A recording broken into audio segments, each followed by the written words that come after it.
What if I told you that frost isn't your enemy? It's actually your secret weapon for the sweetest, most flavorful harvest you'll ever taste. While your neighbors are ordering vegetables from thousands of miles away, you could be walking into your garden in February, pulling fresh produce that tastes like nature's candy.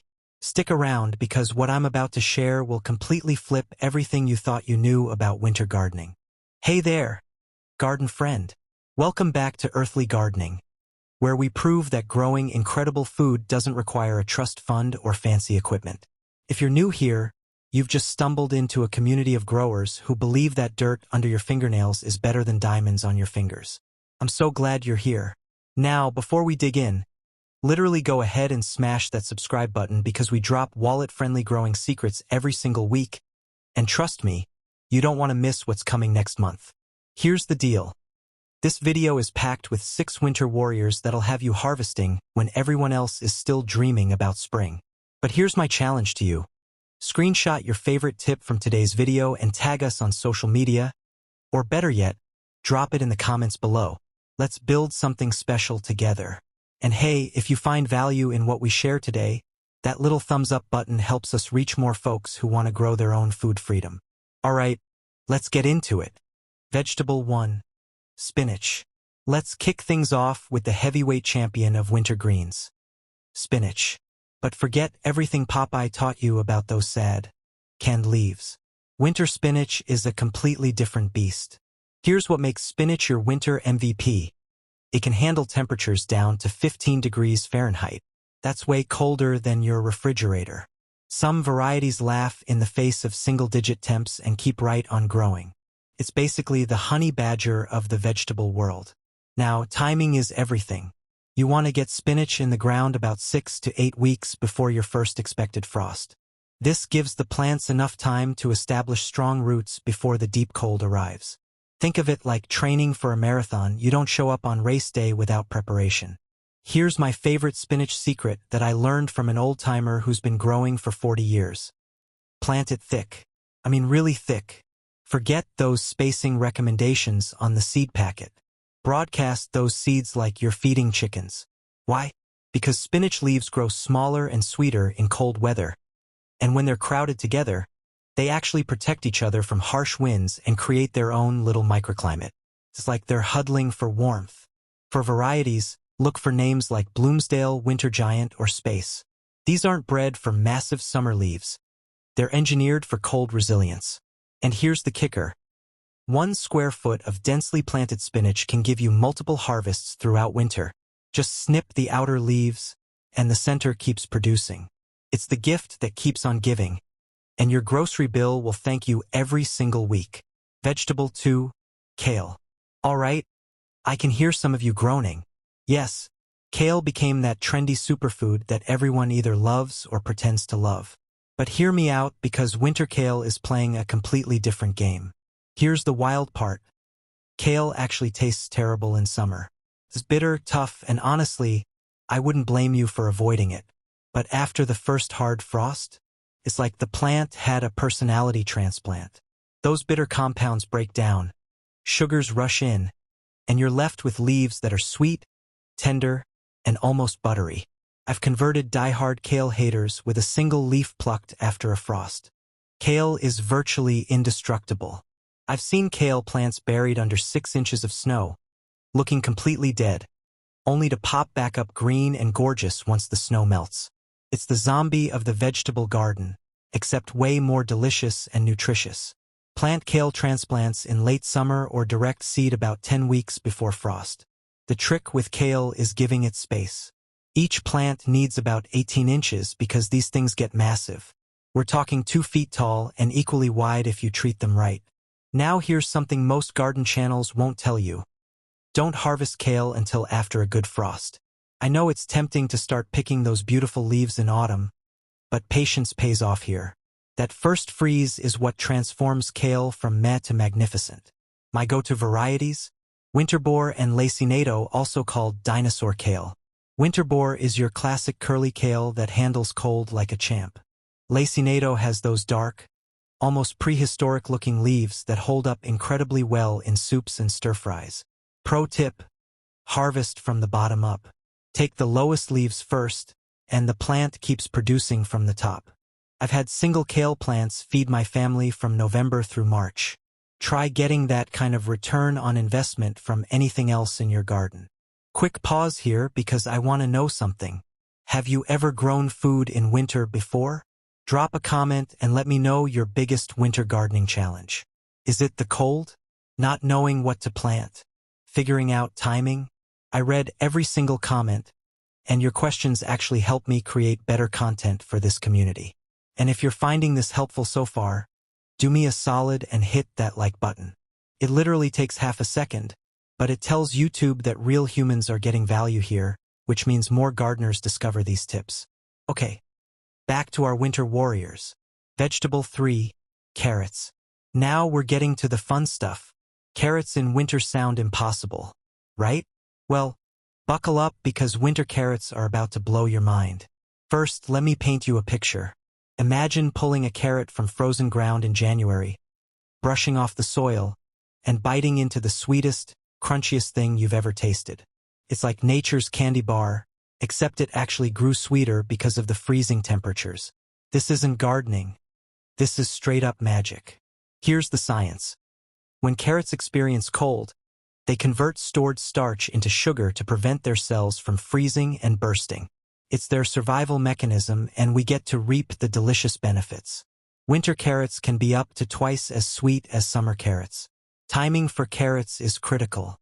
You need to sow seeds in mid to late summer, roughly 10 to 12 weeks before your first frost. Carrots are slow growers, and they need that time to develop before winter locks everything down. Think of it like starting a campfire. You need to get it established before the rain comes. Here's my carrot game changer. Once the ground starts to freeze, mulch heavily.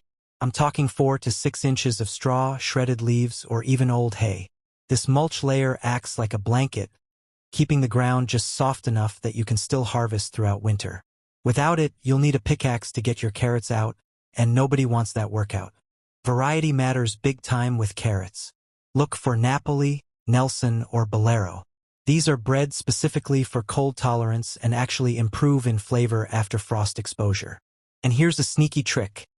You don't have to harvest all your carrots in fall. Leave them right there in the ground. They'll store themselves better than any root cellar could manage. Just mark where they are before snow covers everything, or you'll be playing hide and seek with your dinner come January. Vegetable 4, garlic. Garlic is one of the easiest winter crops you can grow. Plant it in fall, ignore it all winter, and harvest in summer. The key is using seed garlic, not grocery store garlic, which is often treated to prevent sprouting. Plant cloves 4 to 6 weeks before the ground freezes, giving them time to root but not sprout. Break bulbs into individual cloves and plant them pointy side up, about 2 inches deep and 6 inches apart. After planting, add a thick layer of mulch to protect against freeze-thaw cycles and suppress weeds. For cold climates, choose hardneck varieties like Music, German Red, or Chestnut Red. They handle winter well and produce edible scapes in spring. Garlic is expensive to buy but cheap to grow. Each clove becomes a full bulb, making it one of the best returns in the garden. Vegetable 5, broad beans. Broad beans, fava beans, are an underrated winter powerhouse. They're legumes, so they improve your soil by fixing nitrogen while they grow. Plant them in fall around the same time as garlic. They establish before winter, survive heavy cold, and take off in early spring, producing weeks earlier than most crops. Broad beans are hardy, productive, and protein-rich with a creamy texture when cooked. Plant seeds 2 inches deep and 8 inches apart. They need minimal care. After harvest, cut plants at ground level and leave the roots in the soil to release stored nitrogen for your next crop. For best cold performance, look for varieties like Aquadulce Claudia. Vegetable 6, winter lettuce. Growing lettuce in winter is absolutely possible and incredibly rewarding.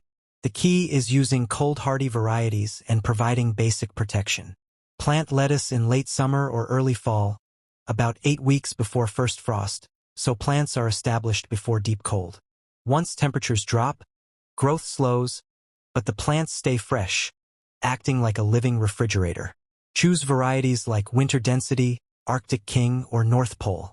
Use a simple cold frame or row cover to shield plants from harsh weather. For best results, grow lettuce densely and harvest as baby greens all winter. Snip leaves at 3 to 4 inches and they'll regrow. Cold-grown lettuce is sweeter, crisper, and far better than anything shipped from the store. Before we wrap up, I want to give you a few universal tips that apply to all winter growing. Because success isn't just about what you plant, but how you approach the whole process. First, mulch is your best friend. I can't stress this enough. A thick layer of organic mulch does 3 critical things. It insulates plant roots, it prevents the ground from freezing solid so you can still harvest, and it suppresses weeds. Straw, shredded leaves, or old hay all work beautifully. Don't skip this step. Second, water management is different in winter. You're not watering to promote growth like in summer. Instead, you're watering to prevent dehydration. Plants still lose moisture through their leaves even in cold weather. And if the ground is frozen, they can't pull water from the soil. Water deeply before the ground freezes, and occasionally during warm spells if there hasn't been precipitation. Third, protection doesn't mean coddling. A simple row cover, cold frame, or even a layer of frost blanket can extend your season dramatically. But you don't need heated greenhouses or elaborate setups. Remember, these plants are cold hardy. You're just taking the edge off the worst conditions. Fourth, embrace the slower pace. Winter gardening isn't about explosive growth and daily changes. It's about steady, quiet progress. Your plants will sit there looking the same for weeks, and that's completely normal. They're conserving energy and waiting for the right moment. And finally, keep records. Write down what you planted, when you planted it, and how it performed. Winter growing has a learning curve, and every garden is different based on your specific microclimate. Your notes from this year will make next year even better. One last thing I wish someone had told me when I started. Don't be afraid to experiment. Try 1 or 2 of these vegetables this year. See what works in your specific situation. Then expand from there. Every successful winter gardener I know started small and built their knowledge season by season. All right, garden friend, we've covered some serious ground today. 6 incredible vegetables that laugh in the face of winter and deliver harvests when nothing else is growing. You've got spinach, kale, carrots, garlic, broad beans, and lettuce. Each one a proven performer that doesn't require a fortune or a PhD to grow successfully. Here's my challenge to you. Pick just one of these to try this coming season. Start small, build confidence, and expand from there. Winter gardening isn't about perfection. It's about experimenting and discovering what works in your unique garden space. Now, I need your help with something. This channel grows because people like you share valuable information with others who need it. So if you found this video helpful, click that subscribe button and ring the notification bell so you never miss our weekly tips. We've got some incredible content coming up, including cold frames you can build for under $20 and season extension techniques that'll blow your mind. Drop a comment below telling me which vegetable you're most excited to try. I personally respond to comments, and I love hearing about your garden journey.